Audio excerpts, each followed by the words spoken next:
They say money talks, but what happens when someone refuses to listen? James Whitaker wasn't just rich, he was one of those men who seemed to walk in step with the stock market. If his name was in the room, deals got signed, land changed hands, and progress was made at least by his definition of it. As the CEO of a luxury resort empire, his portfolio stretched across coastlines, mountains, and anywhere you could imagine a golf course being carved out of nature. But for all his achievements, one stubborn plot of land became the thorn in his perfectly manicured world.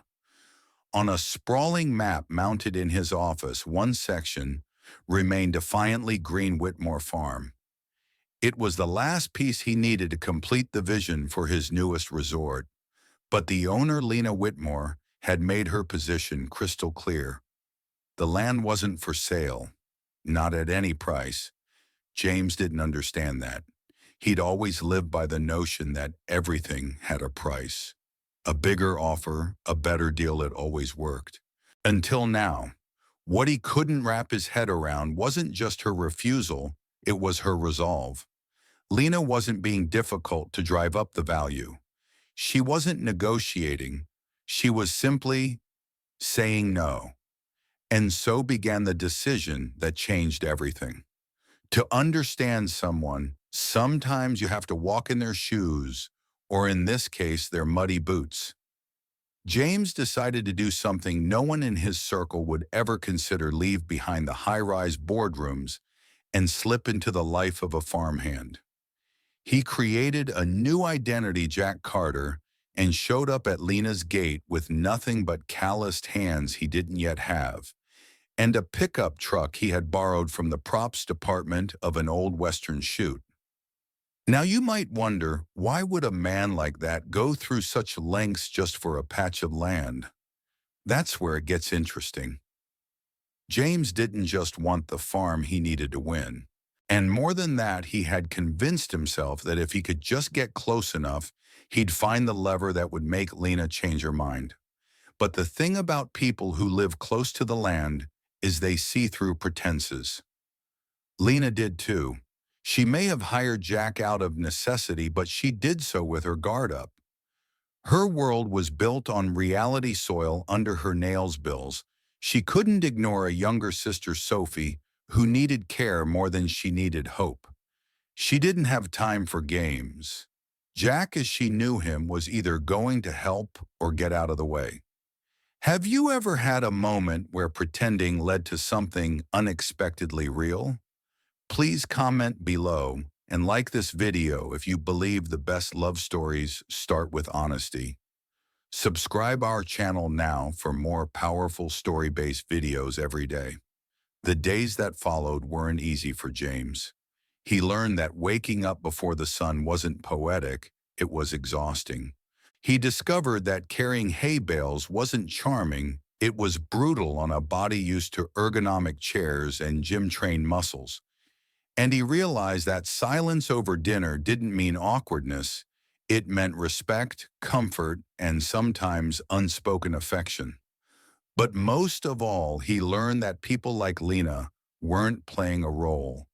She wasn't pretending to be strong. She was strong. She wasn't clinging to the past, she was preserving something that mattered. Her farm wasn't just land. It was a place where memories grew alongside crops. Her sister's laughter echoed louder than any corporate promise, and her eyes, so tired, yet so fierce, reminded James of something he had long forgotten: purpose. Let me pause here and bring in a real story. Years ago, a friend of mine, Daniel, walked away from a six-figure tech job in Silicon Valley to return to his family's vineyard in Oregon. Everyone thought he'd lost his mind. Why trade digital innovation for dirt? But Daniel saw something in that land, a history that couldn't be replicated, a kind of connection that Wi-Fi couldn't provide. Within a year, that vineyard not only became a modestly successful boutique wine business, but also helped reconnect his family in a way no Zoom call ever could. He told me once, The vines gave us a reason to be in the same place again. That was the real harvest. Back on Whitmore Farm, James began to feel something similar. Each interaction with Lena, each laugh shared with Sophie chipped away at the businessman and revealed the man. He found himself checking the soil not just for productivity, but for scent and warmth. He noticed how Sophie's face lit up when he played along with her stories. He started asking questions about the crops not for a report, but out of curiosity. Slowly, Jack stopped being a mask and started feeling real. But the illusion was never going to last forever. One afternoon, in the middle of helping Lena load feed into the truck, his wallet slipped out of his pocket. A black credit card landed in the dust. It bore the unmistakable name James Whitaker. Time stopped. Lena's face, once wary but warm, turned ice cold. Her hands trembled as she picked it up. "You lied to me," she said barely above a whisper, as though speaking louder would shatter the last piece of trust she had left. Her eyes weren't just angry, they were hurt.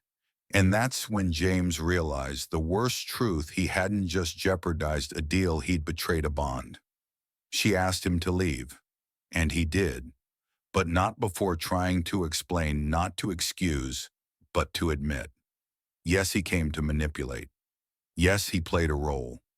But something real had happened along the way, and that's what made it all so much harder to walk away from. Back in the city, the skyline that once made him feel powerful now seemed distant, cold. He tried to slip back into routine morning meetings, mergers, market reports, but he couldn't stop thinking about a farmhouse with peeling paint, a girl who laughed despite her illness, and a woman who had stood her ground when the world told her to surrender. James could have written a check and called it closure, but instead he called his lawyer and pulled out of the land deal entirely. Then he went further. He researched Sophie's condition and paid for an advanced treatment at a private clinic. He didn't announce it. He didn't use it as leverage. It was, for the first time in a long time, a selfless act. That's the real turning point in this story and in James's life. Let's stop and reflect here. How often do we go into situations thinking we're helping, when really we're just imposing our will in nicer packaging? Sometimes help is just a disguised form of control. What James did wasn't just about saving Sophie. It was about finally letting go of control, of ego, of the idea that he knew better. A week later, he returned, not to negotiate, but to apologize. Genuinely, without expectations, without a plan.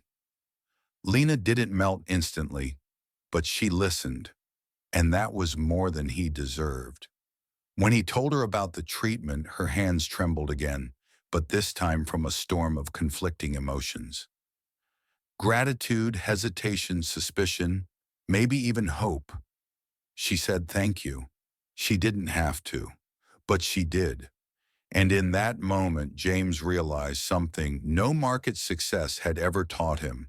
Sometimes the most powerful thing you can do is walk away. Not because you lost, but because you grew.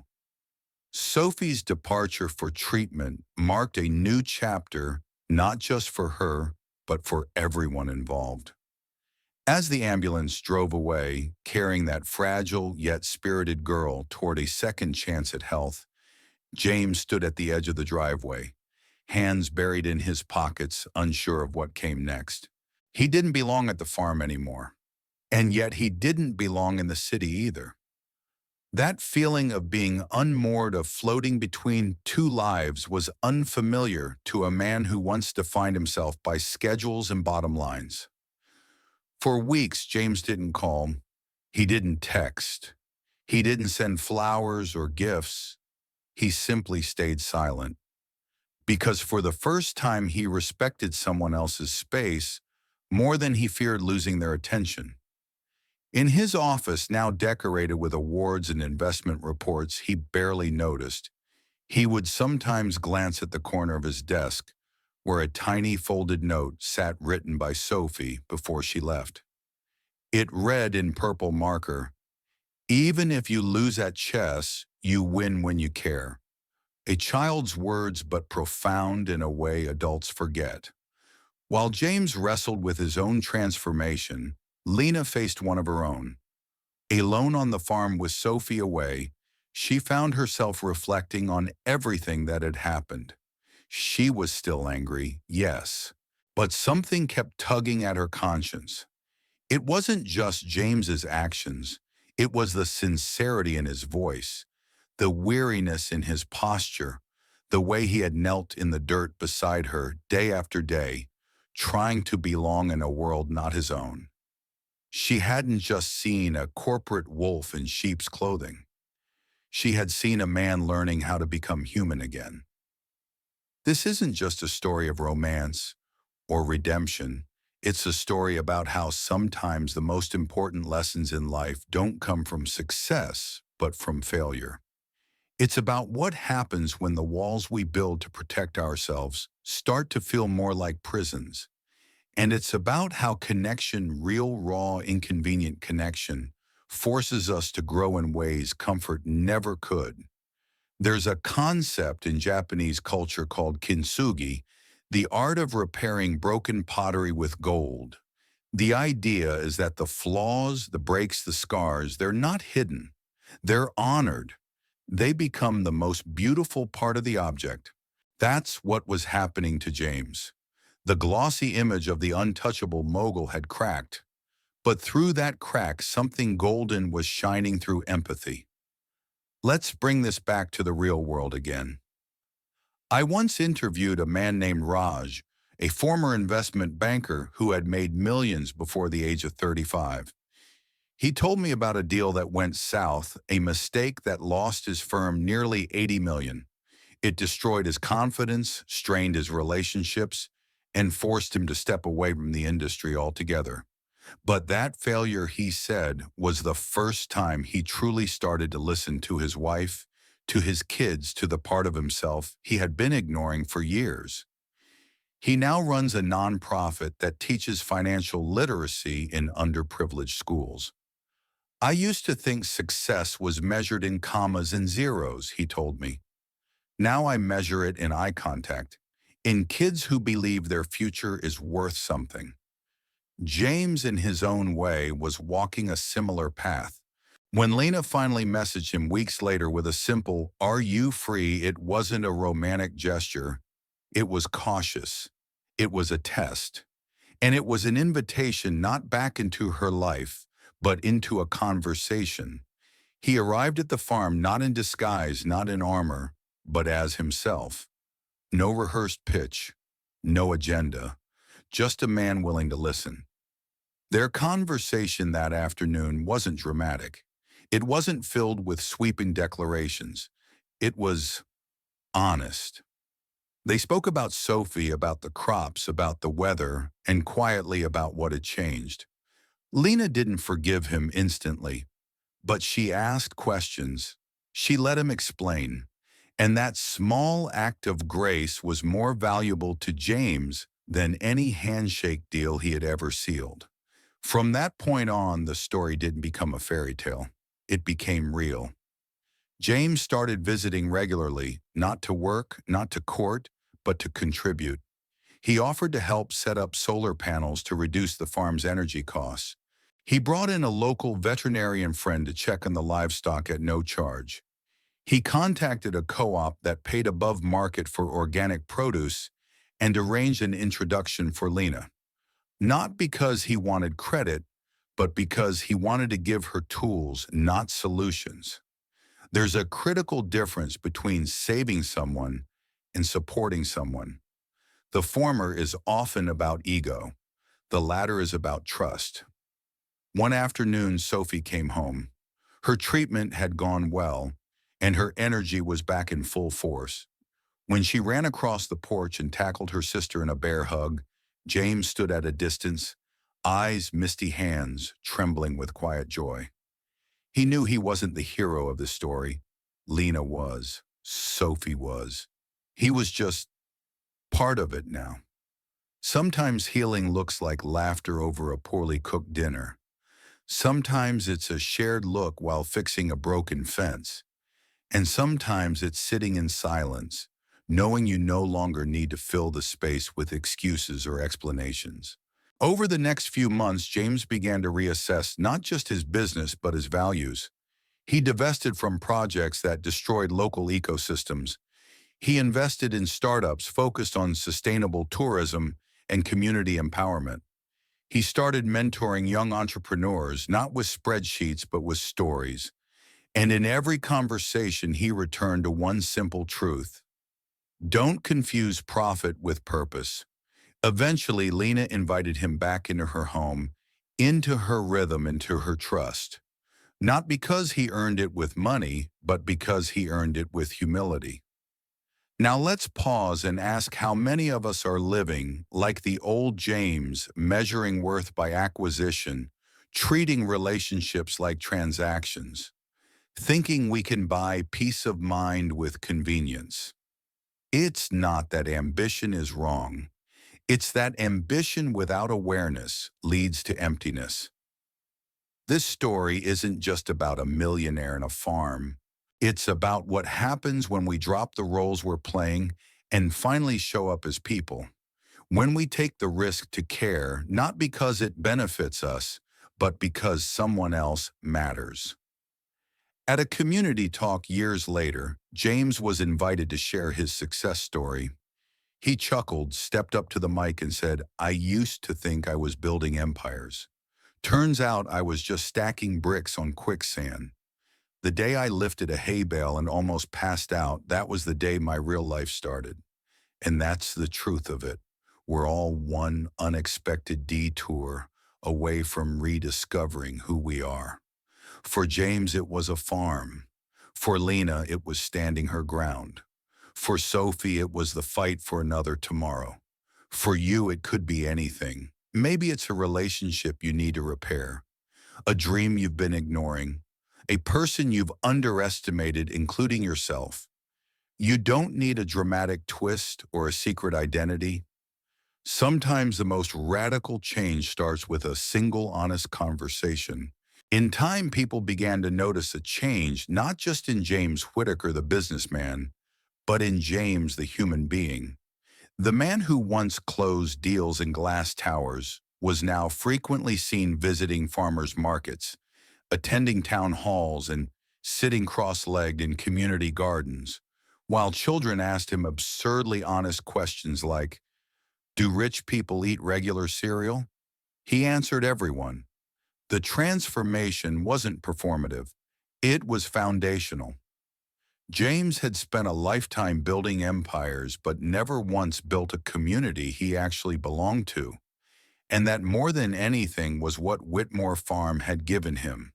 Not a product, not a return on investment, but belonging. He didn't erase his past. He didn't need to. He just stopped being defined by it.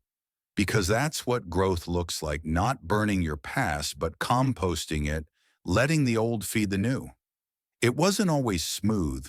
Some days Lena would still pull away, testing the distance between what had been and what could be.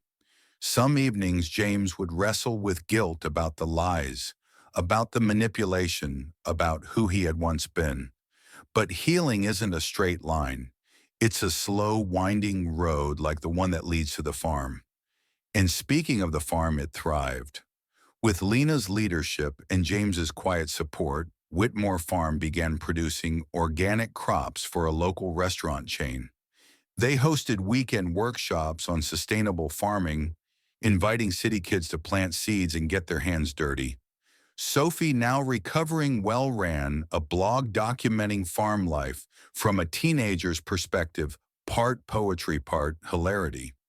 One of her posts titled, "How I Beat a Billionaire at Chess Twice and Made Him Cry," went viral. But the biggest shift wasn't external, it was internal. James learned to slow down, to listen, to show up without an agenda. He no longer needed to fix everything. Sometimes being there was enough.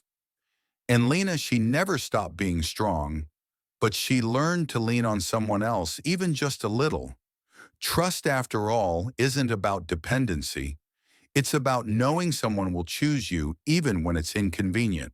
They never labeled what they had. They didn't have to. It was written in the routine coffee brewed before sunrise, tools shared without asking, glances that said more than words ever could. There's something sacred about that kind of quiet love, the kind that grows not through grand gestures but through steady presence. Years later, someone asked Lena during a local radio interview, "How did you know you could trust him again?" She paused, then answered simply, "He stopped trying to own the farm and started caring about the soil." Let that sink in, because that's not just about James. That's about all of us. We live in a world obsessed with acquisition, followers, real estate, prestige, even relationships. We treat life like a series of check boxes: buy, win, impress, control. But the truth is, the most valuable things can't be owned. They can only be nurtured. Trust is built, respect is earned, love is grown, and purpose, real purpose, doesn't show up in your bank account. It shows up in the way people remember how you made them feel. This story, fictional or not, mirrors countless real ones happening all around us. People walking away from lucrative careers to care for aging parents, young activists fighting to preserve ancestral lands, CEOs stepping down to mentor the next generation, and ordinary folks like you and me choosing to show up for someone else even when it costs us comfort. So here's the takeaway. If you're chasing something today, a goal, a promotion, a dream, ask yourself this: is it aligned with your values or just your ambition? If you're trying to win someone's trust, ask yourself, am I showing up with honesty or with strategy?